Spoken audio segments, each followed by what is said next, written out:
Espero que hayan tenido una semana bendecida. Le damos gracias al Eterno que estamos nuevamente de regreso en esta semana.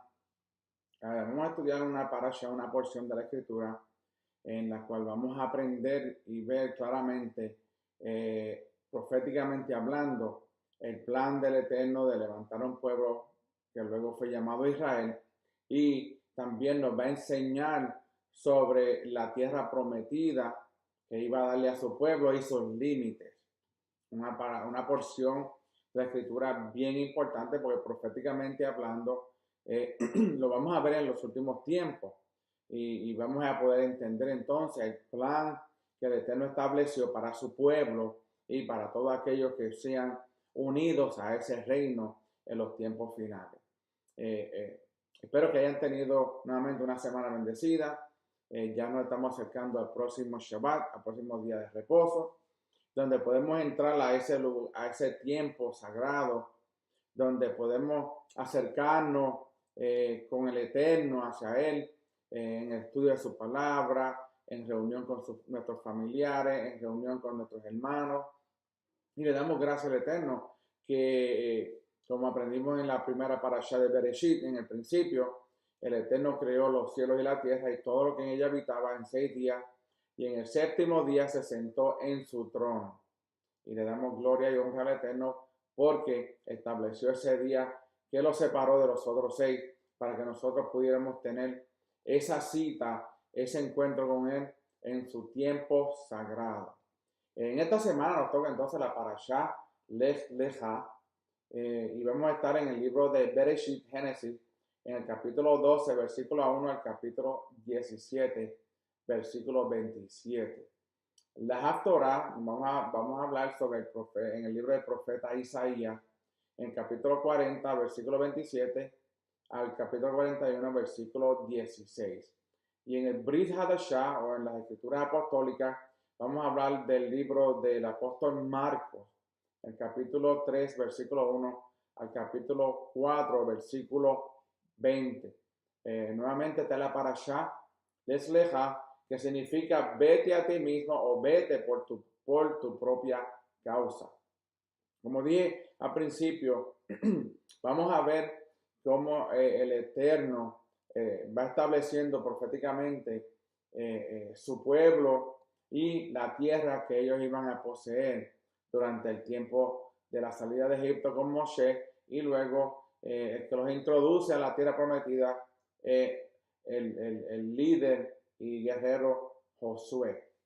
Vamos a comenzar con el versículo 1 al 3 del capítulo 12. Y nos dice, y Hashem dijo a Abraham, vete de tu tierra, de entre tus parientes y de la casa de tu padre, a la tierra que yo te mostraré. Haré de ti una nación grande y bendeciré y engrandeceré tu nombre y serás bendecido. Bendeciré a los que te bendigan y al que te maldiga maldeciré, y en ti serán benditas todas las familias de la tierra. Primero el Eterno llama a este hombre, después de haber pasado Noé y su familia haberse multiplicado nuevamente en la tierra, llegamos al punto nuevamente que el pueblo, el hombre se corrompe durante todo ese tiempo, y entonces el Eterno tiene que llamar a este varón llamado Abraham. Él era el hebreo porque estaba al otro lado del río Éufrates. Y vemos que él lo llama desde esa tierra para establecer entonces a él como el padre de todas las naciones, o de la nación que iban a ser de él, y le iba a mostrar a él la tierra que le iba a dar por herencia. Pero algo que me llama la atención es que cuando le dice, Hashem dijo a Abraham, vete de tu tierra, de entre tus parientes y de la casa de tu padre a la tierra que yo te mostraré. Esto lo estamos viendo hoy en día, de cómo el Eterno ha llamado a muchos de nosotros a salir de nuestra tierra, de nuestros parientes, de la casa de nuestro padre, no porque nuestros padres hayan sido los peores padres del mundo, no, porque yo no puedo decir eso de mis padres. Mi padre y mi madre fueron un ejemplo para mí y fueron para mí mis mejores padres.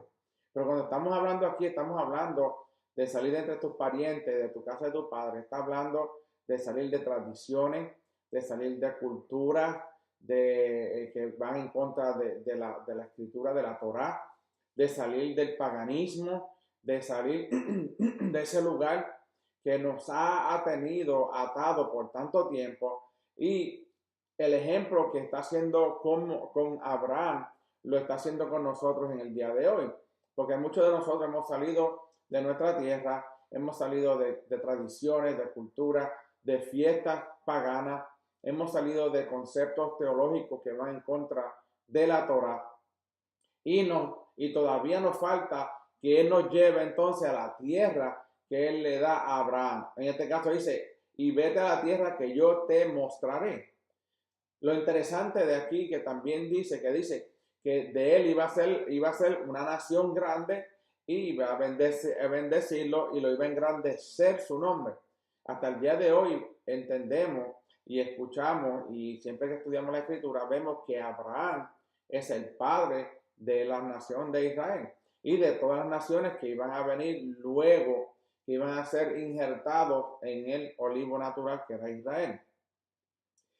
Interesante que vemos que según el relato de Esteban en Hechos, capítulo 7, versículo 2, que dice, a Hashem ya se había aparecido a Abraham en Ur de Kasdim, en Ur de los Caldeos, como nos dice, el Elohim de gloria apareció a nuestro padre.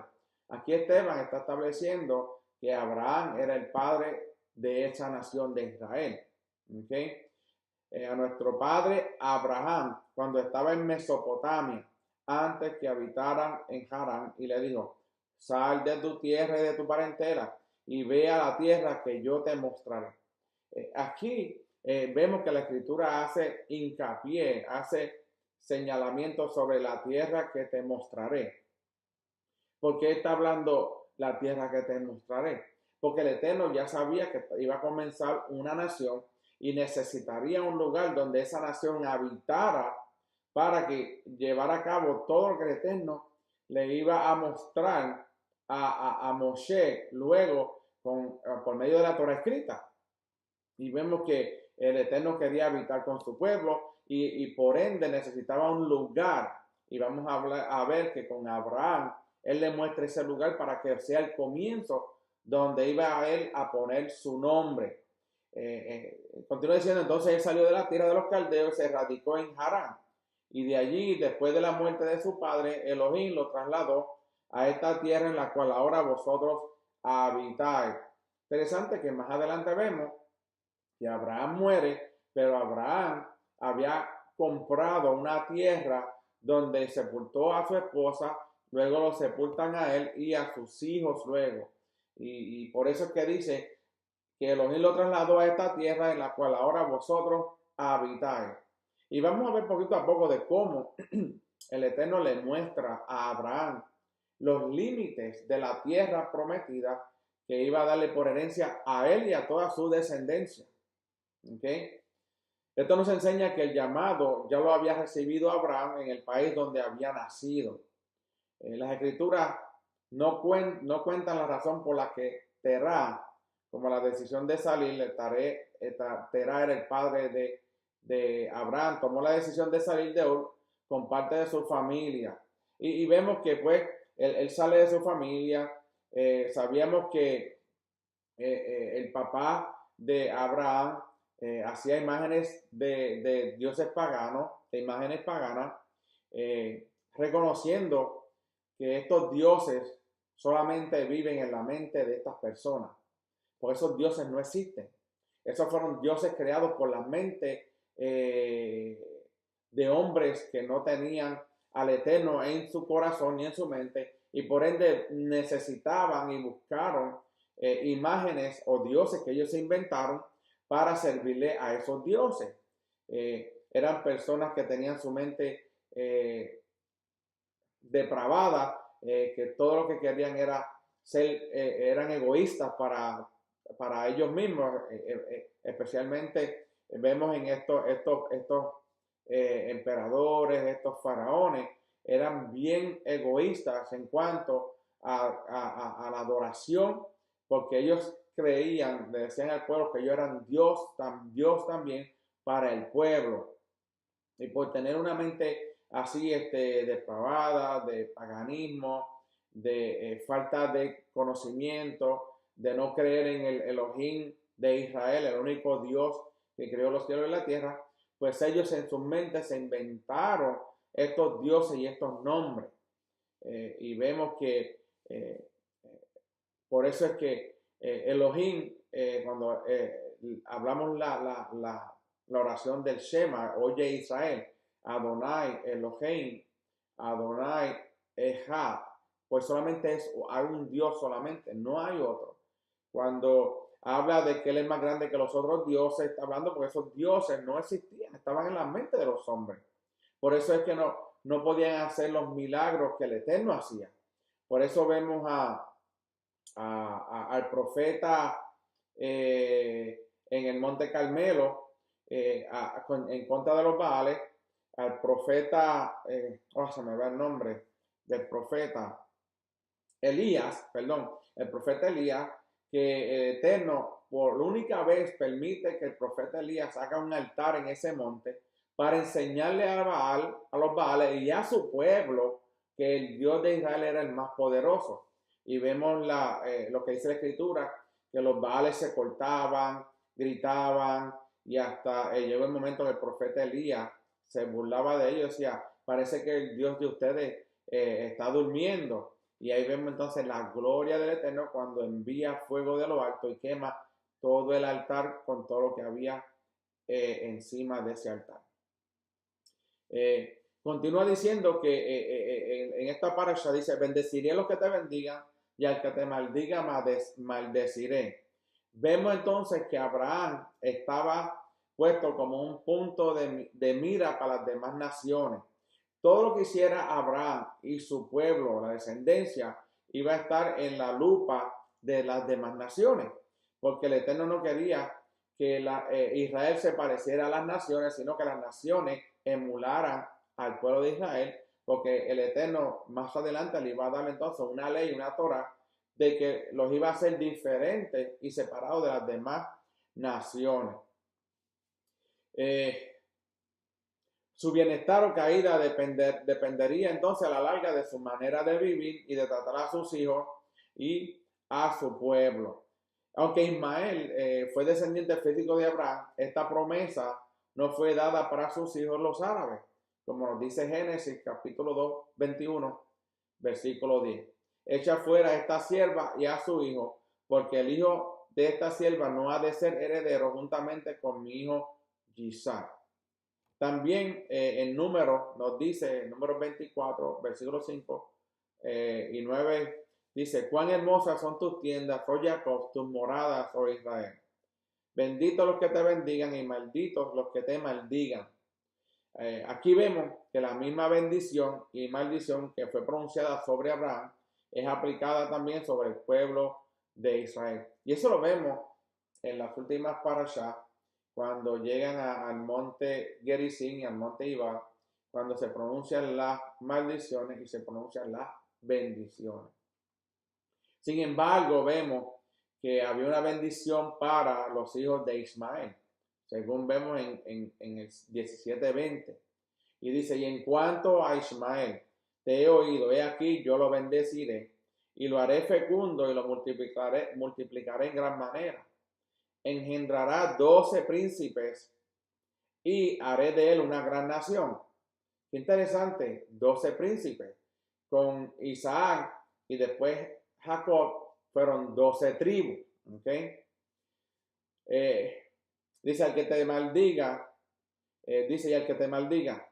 Mientras que la promesa de bendición para los que bendigan a Israel está pronunciada en plural, la promesa de la maldición está puesta en singular. ¿Qué significa esto? Que la maldición cae sobre cada persona que hable mal de Israel y el pueblo de Israel. La historia nos enseña que aquellas naciones que han tratado bien al pueblo de Israel han prosperado y que las naciones que han tratado mal a los israelitas han tenido que sufrir las graves consecuencias de sus hechos.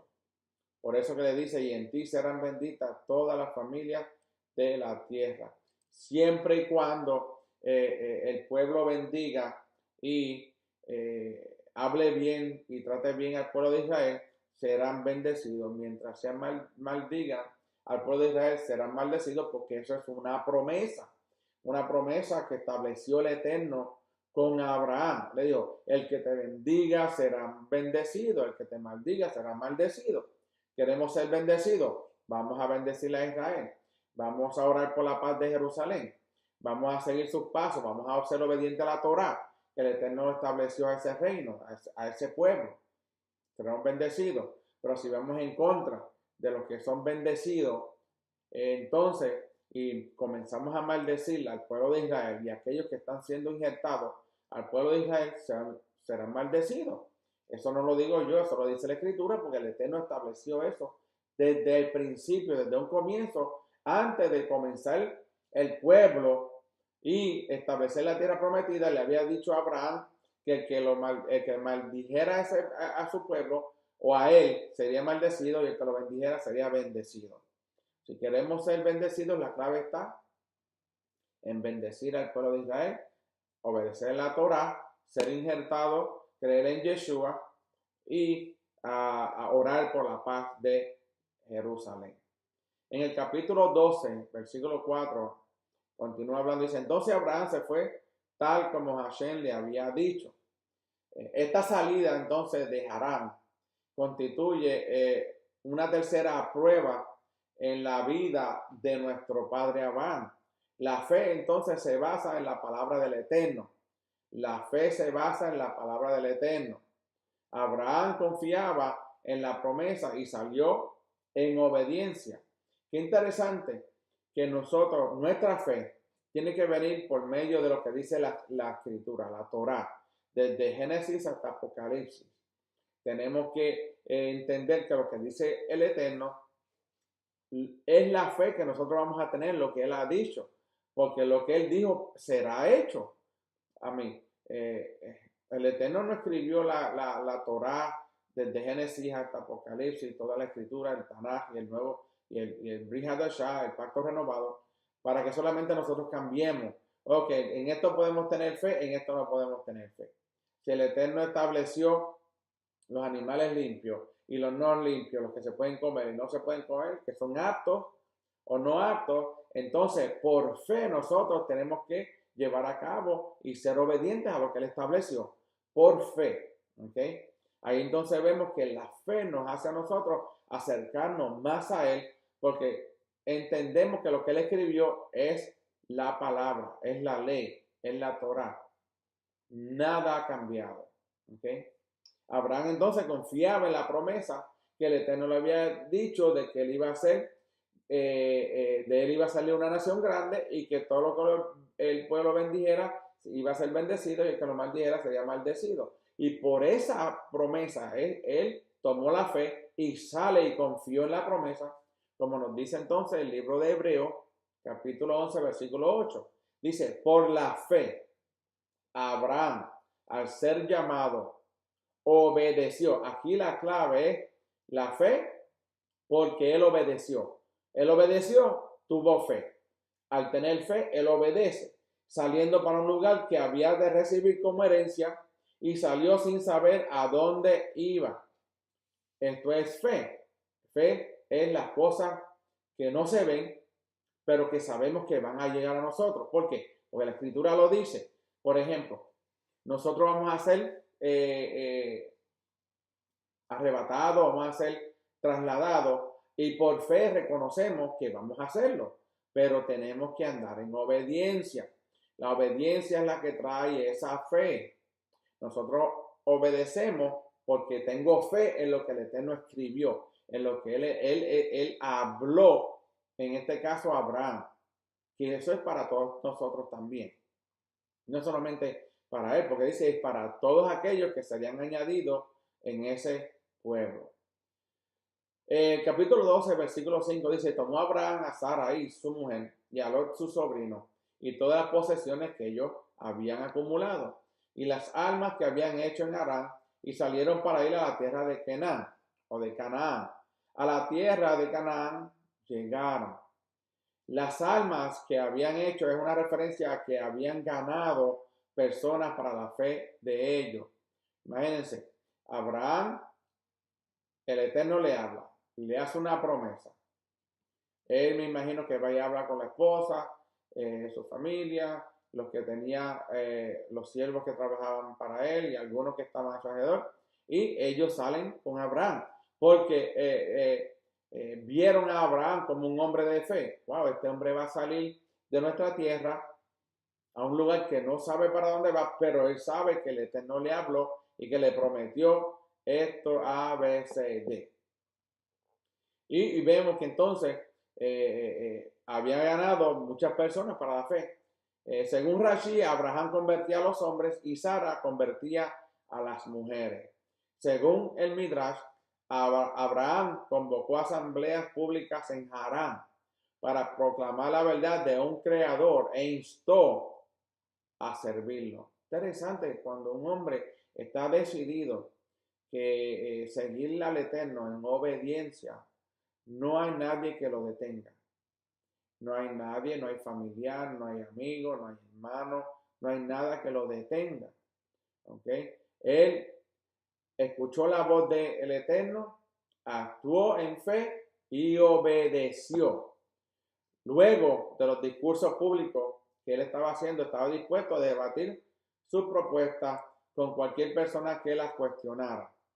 Así ganó decenas de miles de adeptos que reconocieron la existencia de Hashem. Según este Midrash, Abraham no se quedó con lo que el Eterno le dio para él, no fue egoísta, sino que lo compartió con su familia y con sus amistades y con su pueblo donde él vivía. Y es como todo, el que quiera creer, cree, y el que no, no lo cree.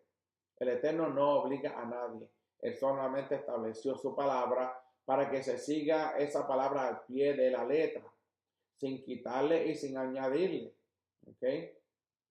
El Eterno no llegó a Abraham por medio de manipulación, por miedo, por temor. Él no fue de esa manera a Abraham. Al contrario, él le dijo, Abraham, en ti voy a hacer una nación, te voy a dar una tierra por herencia, y todo lo que te bendigan será bendecido, y todo lo que te maldigan será maldecido. Y Abraham, por fe, creyó y obedeció. ¿Okay? Y vemos que muchos reconocieron entonces la existencia de Hashem. Tenemos que acordarnos que en el Antiguo Medio Oriente había mucho paganismo, de todo hacían un dios. Y de aún en el tiempo de donde vivía uno de los caldeos, que hoy se conoce como Irak, vemos que en la historia del hombre siempre ha habido personas que han creado sus propios dioses. Y sabemos por la historia de su padre que él era hacía figuras paganas. Capítulo 12, versículo del 6 al 7, dice, y atravesó Abraham el país hasta el lugar de Shechem, hasta el planicie de Moré, y el cananeo estaba entonces en la tierra, y Hashem se apareció a Abraham y le dijo, a tu descendencia daré esta tierra. Qué interesante que el Eterno, cuando enviaba a Abraham de un lugar a otro, lo que estaba haciendo era que estableciendo los límites de la tierra donde Abraham y su descendencia iba a habitar para siempre. Vemos que no fue para siempre porque hubo, desde el principio estaba todo ordenado en el principio, hubo caos cuando el hombre cae y la mujer, luego llega el diluvio, había caos, nuevamente se organiza todo, se pone en orden, caos, orden, y en el caso del tiempo de Abraham había un caos y se necesitaba la intervención del Eterno. Por eso dice, a tu descendencia daré esta tierra. Entonces él edificó allí un altar a Hashem que se le había aparecido. Shechem significa en el idioma español hombro, o cerviz, nuca, en relación con levantar una carga. Moré significa maestro.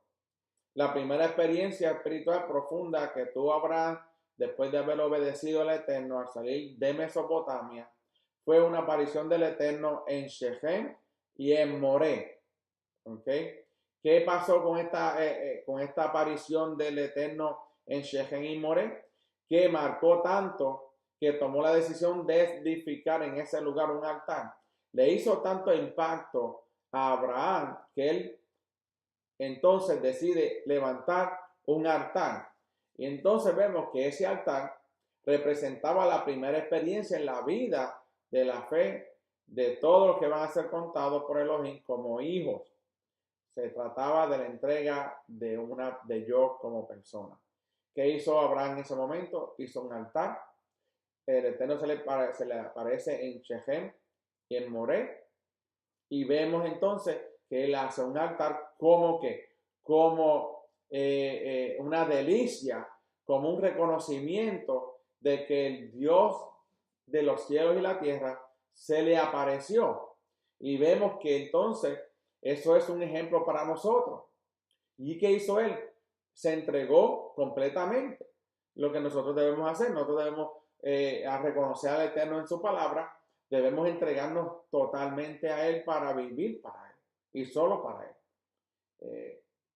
¿Cómo vivimos para Él? En obediencia. El Eterno lo que pide de nosotros es obediencia.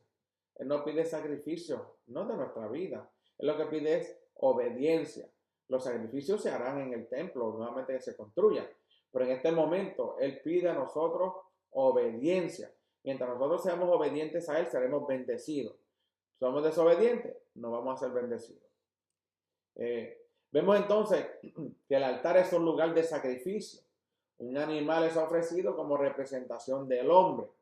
La ofrenda de ascensión o holocausto simboliza una entrega total. Y eso es lo que estaba haciendo Abraham. Estaba haciendo un sacrificio sobre ese altar de un animal, porque a que lo que correspondía morir era el hombre, no era el animal. Como cuando vemos en el tiempo de Yom Kippur, en la fiesta de expiación, y cuando el tabernáculo y los dos templos estaban construidos, estaban levantados todavía, se llevaban los sacrificios. O sea, se llevaba sacrificio para perdón de pecados, para la oración. Habían diferentes sacrificios, sacrificio de paz, de shalom. Tenían que hacer sacrificio para mantener esa relación con el Eterno.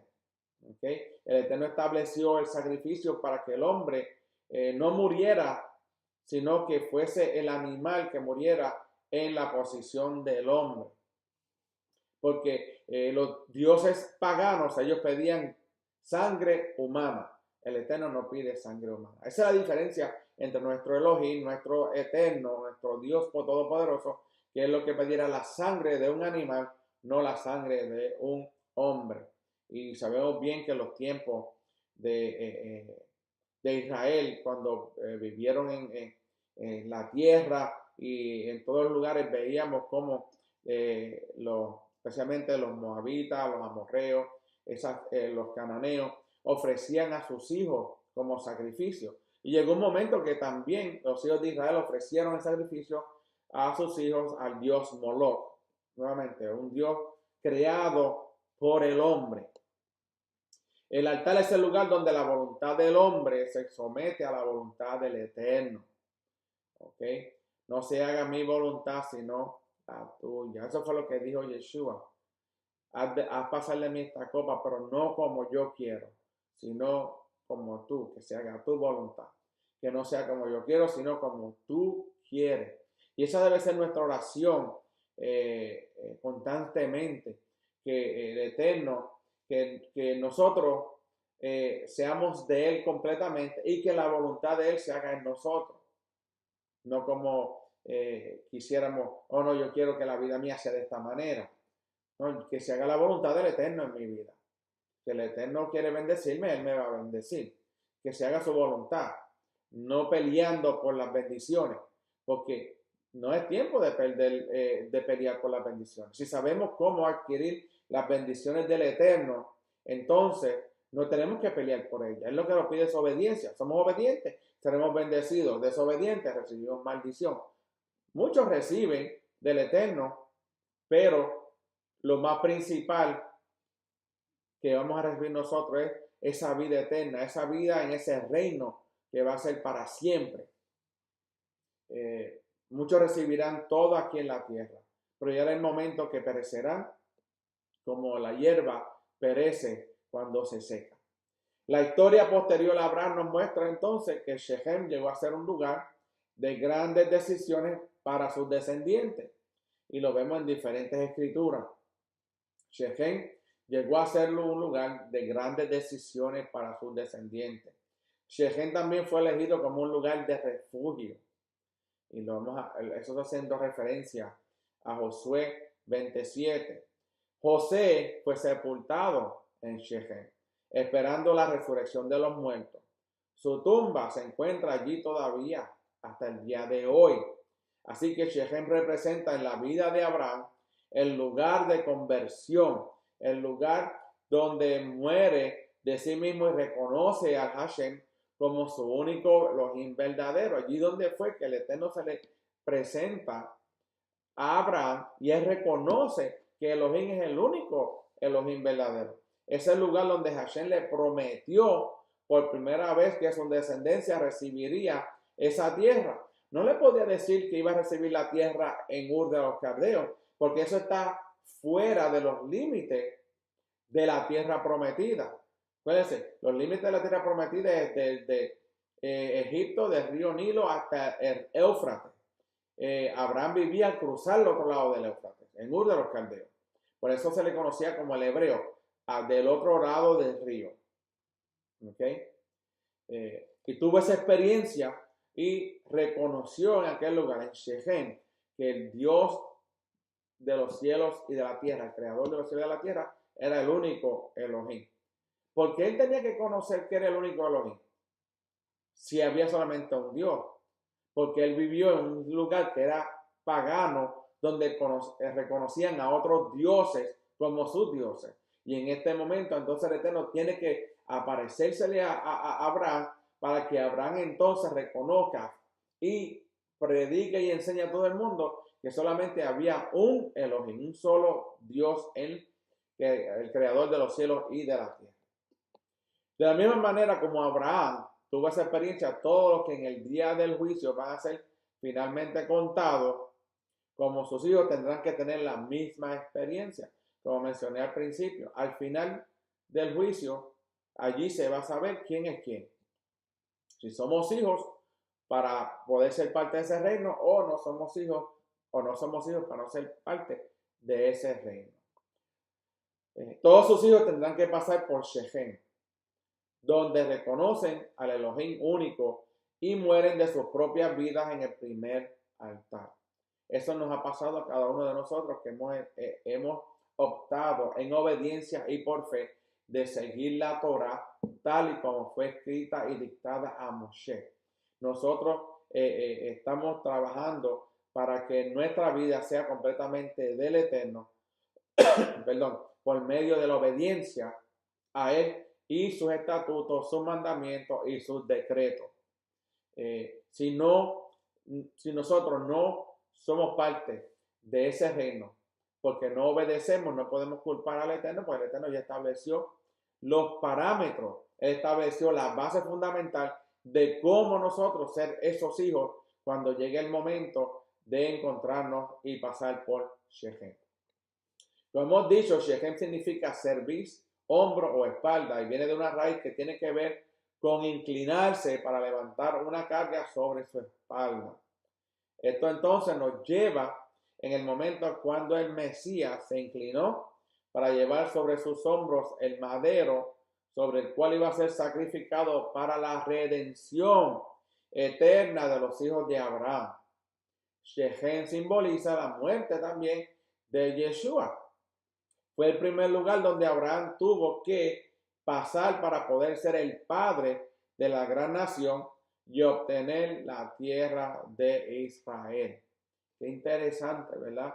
Que esto nos lleva entonces al Mesías, al Yeshua HaMashiach, que en sus hombros llevó la carga mía y de cada uno de ustedes y de todo el mundo. ¿Para qué? Para traer redención y reconciliarnos nuevamente con el Padre.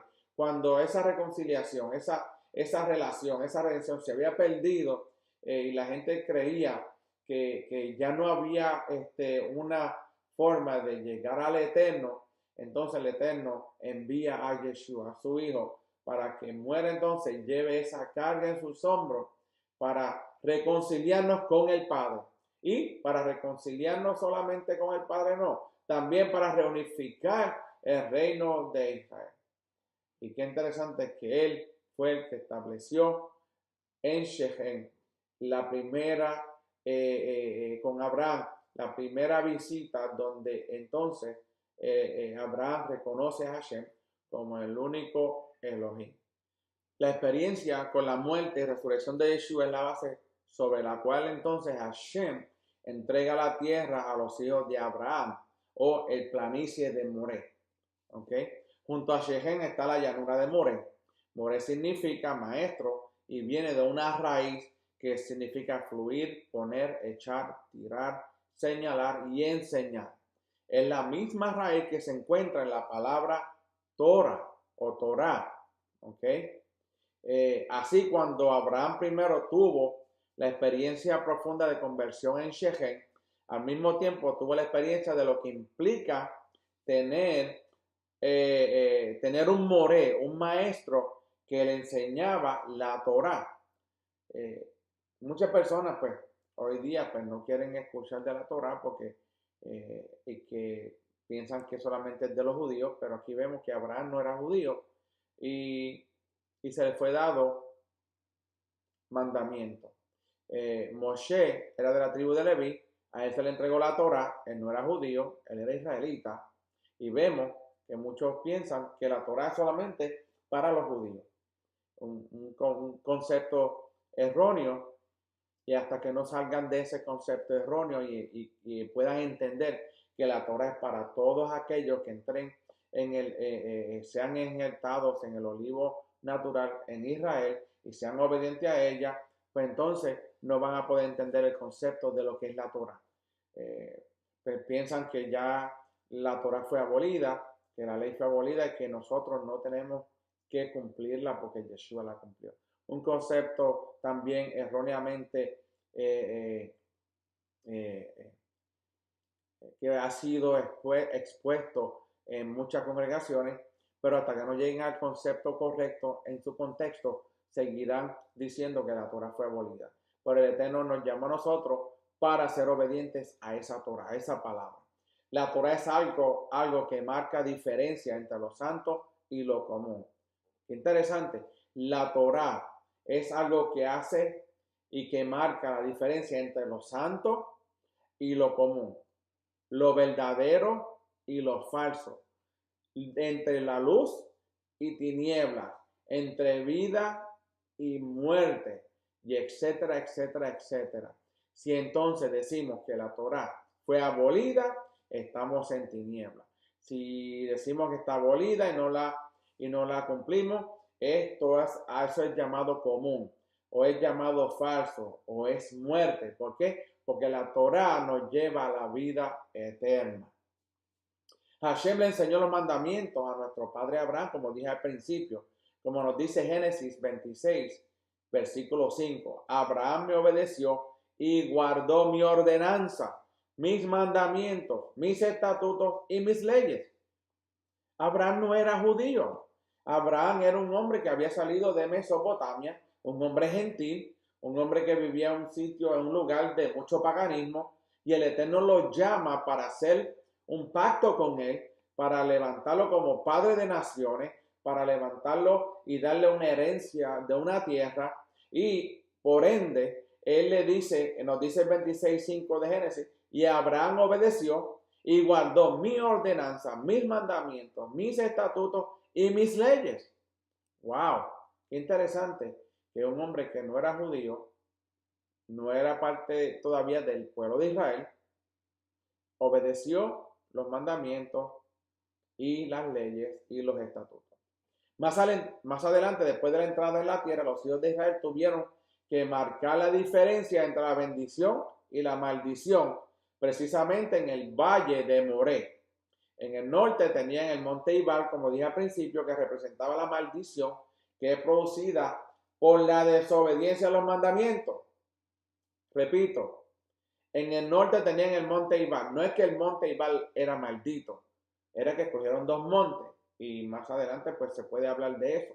Pero en este momento el monte no era que era maldito, sino que representa la maldición que es producida por la desobediencia a los mandamientos.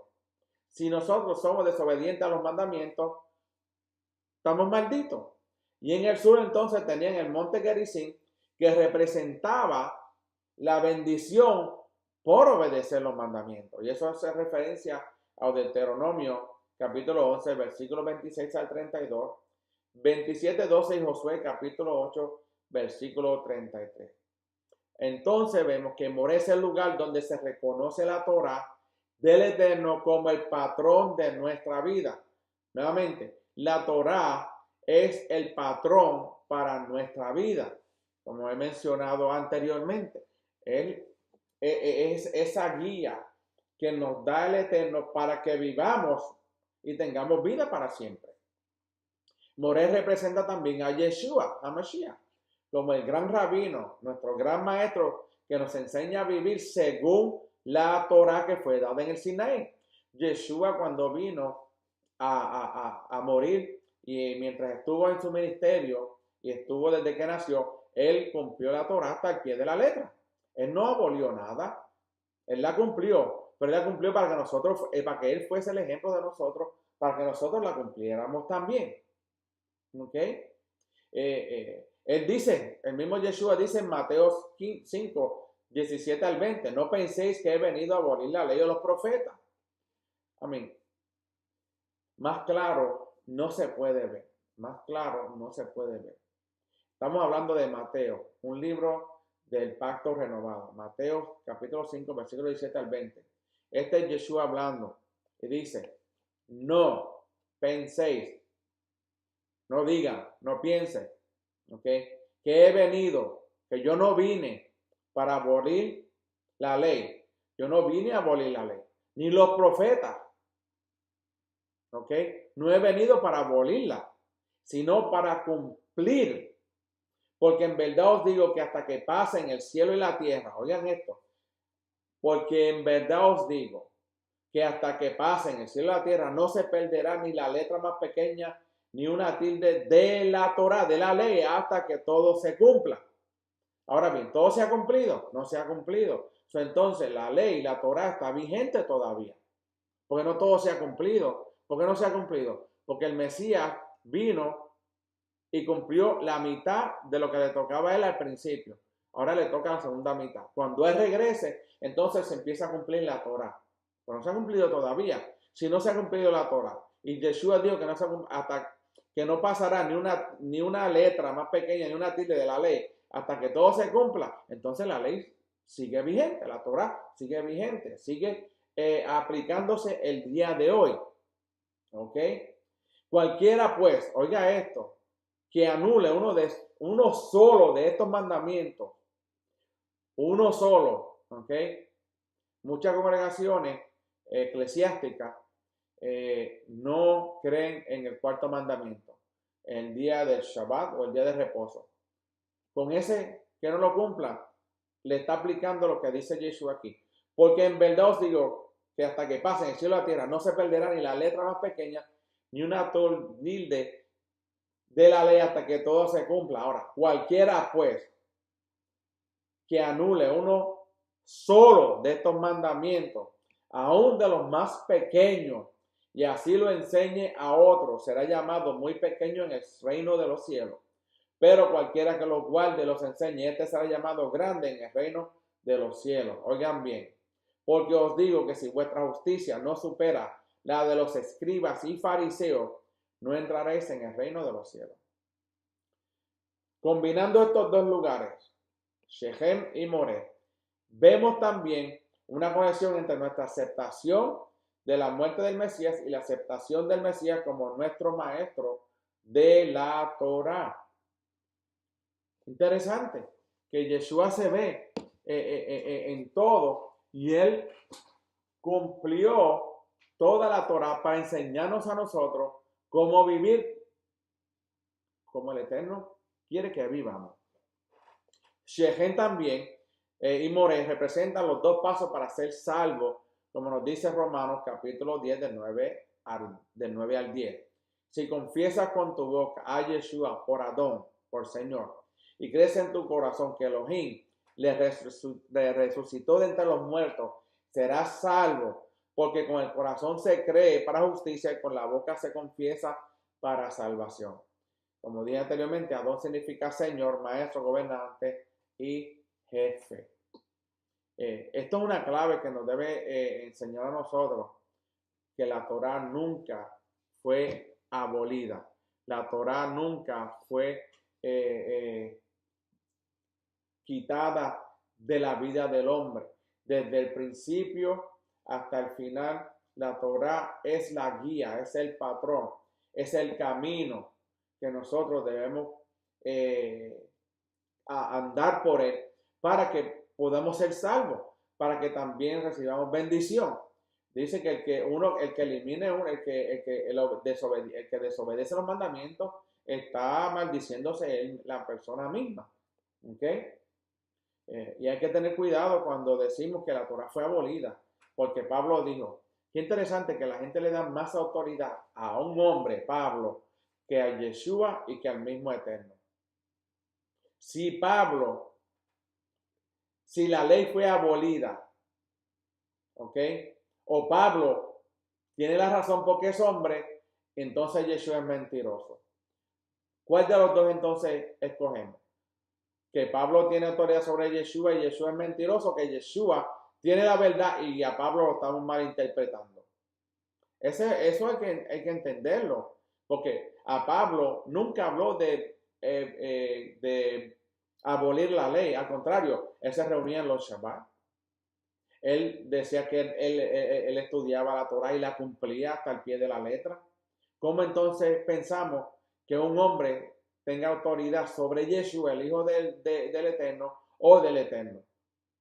O hacemos a Yeshua mentiroso, o Pablo estaba o nosotros estamos malinterpretando a Pablo. Para mí es que nosotros estamos malinterpretando a Pablo porque Yeshua no es mentiroso, porque nuestro Eterno no es hombre para que mienta ni para que se arrepienta.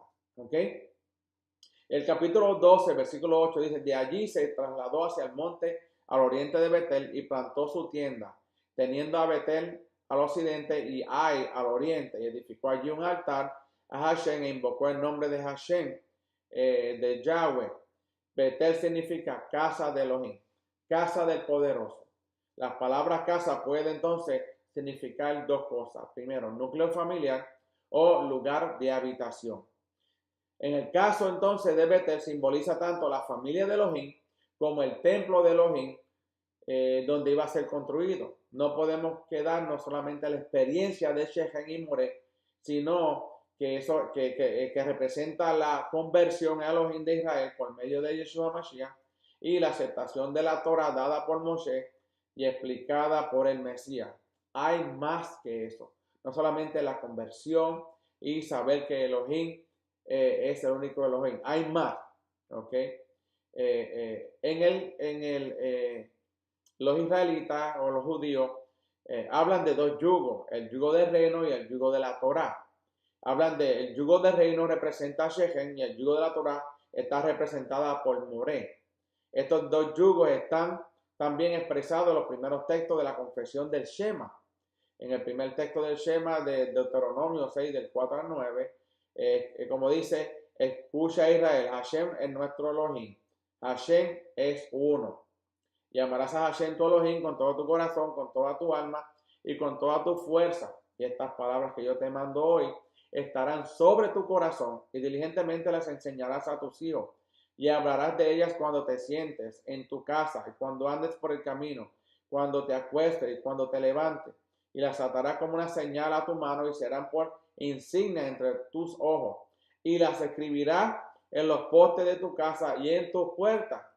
Qué interesante que aquí está hablando que la palabra, la Torá, debe ser enseñada en todo momento, al acostarte, al levantarte, que amarás a tu Elohim con todo tu corazón, con toda tu alma, con toda tu fuerza, y las palabras que te mando hoy, diligentemente enseñar a tus hijos, y sigue hablando que la Torá es el patrón para que una familia crezca en obediencia y en bendición.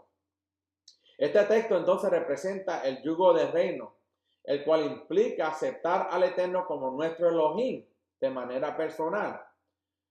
Por esto está escrito singular: amarás, tú enseñarás. Todo es tú, amarás, tú enseñarás, tú harás esto. Ahora, el amor por el Eterno se manifiesta en la obediencia a sus mandamientos.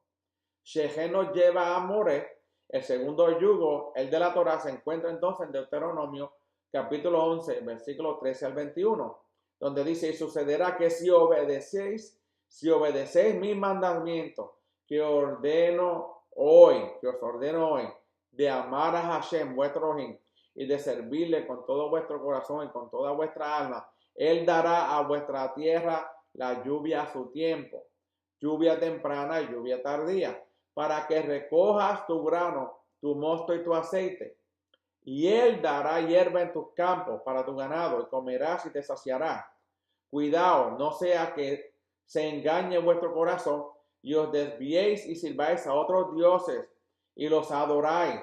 No sea que la ira de Hashem se encienda contra vosotros y cierre los cielos, y no haya lluvia y la tierra no produzca su fruto, y pronto perezcáis en la buena tierra que Hashem os da. Son los dos yugos que hablan aquí los judíos, el yugo del reino y el yugo de la Torah. Uno es a base de creer en que el Eterno es un solo Dios, y la segunda es ser obediente. Si no somos obedientes, no vamos a recibir las promesas del Eterno. Amén. No hay otra manera de decirlo. Si no somos obedientes a la Torah, a la escritura que el Eterno nos dejó a nosotros, al pueblo de Israel y a todas las generaciones que venían después de esa nación de Israel, y todo lo que iban a ser añadidos a su pueblo. Si nosotros no obedecemos esa Torah, entonces estamos siendo desobedientes.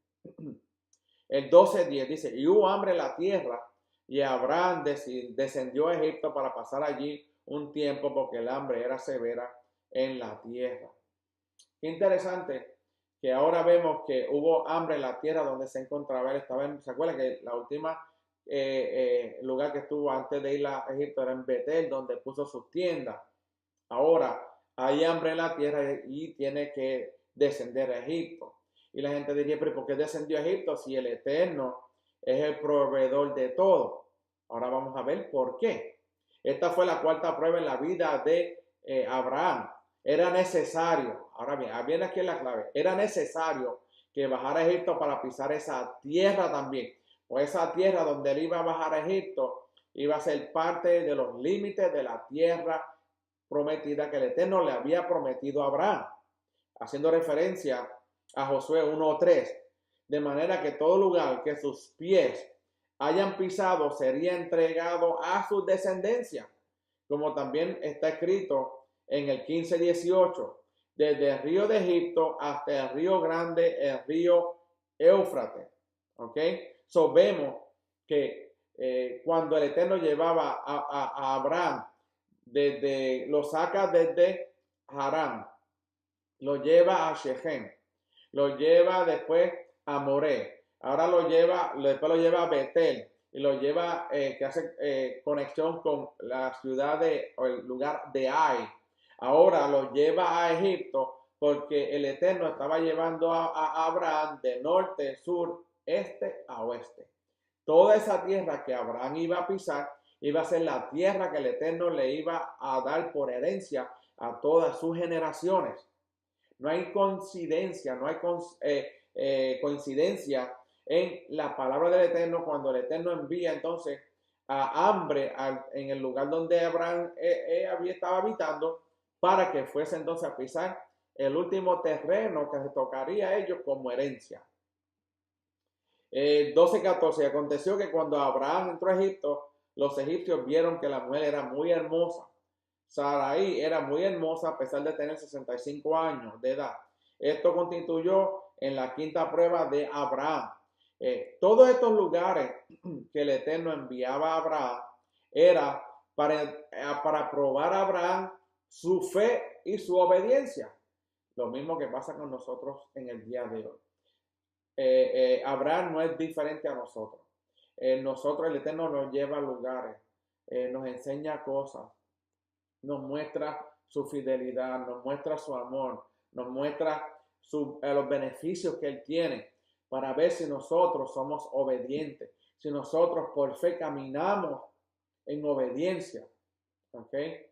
Él tiene su palabra para enseñarnos a nosotros cómo siempre le proveyó a su pueblo. Si le proveyó a su pueblo, va a proveerle también a aquellos que son obedientes a su palabra, a sus mandamientos, estatutos y a todas sus leyes. Capítulo 13, del 3 al 4. Y anduvo en sus jornadas desde el Negev hasta Betel, al lugar donde su tienda había estado al principio, entre Betel y Ai, al lugar del altar que antes había hecho allí, y allí Abraham invocó el nombre de Yahweh. Después de haber estado en Egipto, Abraham regresa al mismo lugar donde había estado antes y donde había invocado el nombre del Eterno por primera vez en la tierra, a la entrada a la casa de Elohim. Egipto entonces simboliza el sistema de este mundo de tinieblas. Fue allá para que él pisara esa tierra, pero saca rápidamente. Esto nos indica que si uno se desvía y sale fuera del lugar del llamado y de las promesas, hay que volver del mundo a la familia y a la casa del Eterno. Por eso es que nosotros tenemos que tener cuidado. Cuando Abraham había dejado atrás los dioses de sus padres en Mesopotamia, proclamó el nombre del Eterno en Betel. Y cuando volvió de Egipto, volvió a proclamar el nombre del Eterno en el mismo lugar. Betel entonces se convierte así en un centro de proclamación de el movimiento monoteísta de creencia de un solo Dios por encima de los falsos dioses de Babilonia y los falsos dioses de Egipto. Se convierte entonces en el lugar donde se iba a adorar a ese Elohim, creador de los cielos y de la tierra. A esa palabra que nos dice el Shema: oye Israel, Adonai Elohenu, Adonai Ejá. Nuestro Elohim es uno. Ahí en ese lugar, en Betel, en ese lugar donde entonces se construye, en ese lugar el templo, en esa región se construye el templo donde iba a habitar entonces la presencia del Eterno en medio de su pueblo. Allí en Jerusalén, en Israel, es donde se proclama el único Elohim desde el principio y será hasta para siempre. Que el Eterno los bendiga, los guarde, que el Eterno haga resplandecer su rostro sobre cada uno de ustedes, que el Eterno tenga misericordia y que el Eterno ponga su shalom. Espero que hayan aprendido un poco más de esta travesía de nuestro padre Abraham y de cómo el Eterno lo usa para proclamar el nombre de él, de Elohim, como el único Elohim en la tierra y para establecer los límites de la tierra prometida. Esa tierra donde nosotros un día muy pronto, no un tiempo no muy lejano, estaremos también disfrutando de las bendiciones de esa tierra. Porque el Eterno viene a buscar su pueblo y nos va a regresar a esa herencia, a esa tierra prometida, la cual prometió a Abraham y a toda su descendencia y a todos aquellos que fuesen parte de ese reino. Shabbat Shalom y que tengan un bendecido día de reposo.